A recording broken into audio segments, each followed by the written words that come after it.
Hi friends, ఈ వీడియోలో మనం రోజువారీ రాశి ఫలాలలో మేషరాశి వారి గురించి తెలుసుకుందాం. అంతకన్నా ముందు చిన్న రిక్వెస్ట్ ఫ్రెండ్స్, ఈ వీడియో కనుక నచ్చినట్లయితే లైక్ చేయండి, షేర్ చేయండి, అలాగే సబ్స్క్రైబ్ చేయడం అసలు మర్చిపోవద్దు. మీ యొక్క సపోర్ట్ నాకు ఎంతో అవసరం. ఇక మేషరాశి వారికి ఈరోజు చూసుకున్నట్లయితే ఇతరులతో వివాదాలకు దూరంగా ఉండడం ఎంతో మేలు చేస్తుంది. జీవిత భాగస్వామితో అకారణంగా మాట పట్టింపులు కలిగే అవకాశం కనిపిస్తున్నందున కాస్త ప్రశాంతంగా ఉండడానికి ప్రయత్నించండి. వృత్తి వ్యాపారాలలో ఎవరైతే ఉన్నారో వారి యొక్క భాగస్తుల ప్రవర్తన చికాకు పరుస్తుంది. రుణ ఒత్తిడిలు పెరుగుతాయి. ఆర్థిక వ్యవహారాలు నిరాశను కలిగిస్తాయి. చిన్నపాటి అనారోగ్య సమస్యలు వేధించే అవకాశం ఉన్నందున ఔషధ సేవనం చేయండి. తగ్గకపోతే వైద్య సంప్రదింపులు చేయడం మీకు ఎంతో మేలు చేస్తుంది. ఇక ఈరోజు మేషరాశి వారికి తొందరపాటు తన అస్సలు పనికిరాదు.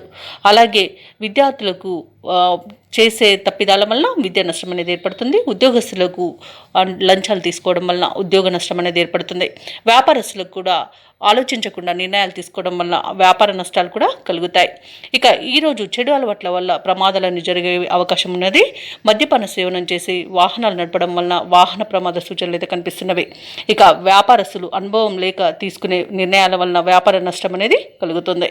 ఇక ఈరోజు వ్యవసాయదారులకు పంట నష్టం అనేది కలుగుతుంది. అలాగే నకిలీ విత్తనాల బెడద కూడా కనబడుతుంది. ఇక వైద్యులకు కూడా కష్టకాలం అని చెప్పవచ్చు. సినీ రంగం వారి ఇబ్బందులు పడతారు. కాంట్రాక్టర్లు వచ్చిన కాంట్రాక్టులను చేజార్చుకుంటారు. ఇక ఈరోజు ఆస్తి నష్టం కలుగుతుంది. అలాగే కోర్టు వ్యవహారాల్లో కూడా మీకు అనుకూలమైన తీర్పు లభించకపోవచ్చు. ఇక అనేక రకాలుగా చికాకులు అనేవి ఏర్పడతాయి. అలాగే ప్రేమికులు విడిపోయే అవకాశం కూడా ఉంది. భార్యాభర్తల మధ్య వివాదాలు మరింత జటిలమవుతాయి. ఎవరైతే దూర ప్రయాణాలు చేస్తున్నారో ఆ ప్రయాణాలలో వాహన ప్రమాద సూచనలు ఉన్నవి కాబట్టి వాయిదా వేసుకోండి, లేదా తగిన జాగ్రత్తలు తీసుకోవడం అనేది చెప్పుకోదగ్గ సూచన. అలాగే మేషరాశి వారికి రోజు రాబడి విషయంలో అసంతృప్తి అనేది ఉంటుంది. ఆకస్మిక ప్రయాణాలు చేస్తారు. దేవాలయాలను సందర్శిస్తారు. దేవాలయాలను సందర్శించినప్పుడు మీరు ముఖ్యంగా గుర్తుంచుకోవాల్సింది మీ ఇష్టదైవం యొక్క ఆరాధన అనేది మీకు మంచి చేస్తుంది కాబట్టి తప్పకుండా ఆ దిశగా ప్రయత్నించండి.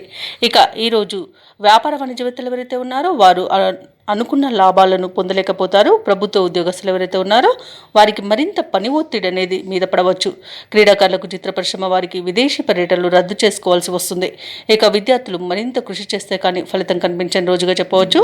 ముఖ్యంగా మహిళలకి కుటుంబ సభ్యులతో తగాదాలు ఏర్పడే అవకాశం కనిపిస్తుంది.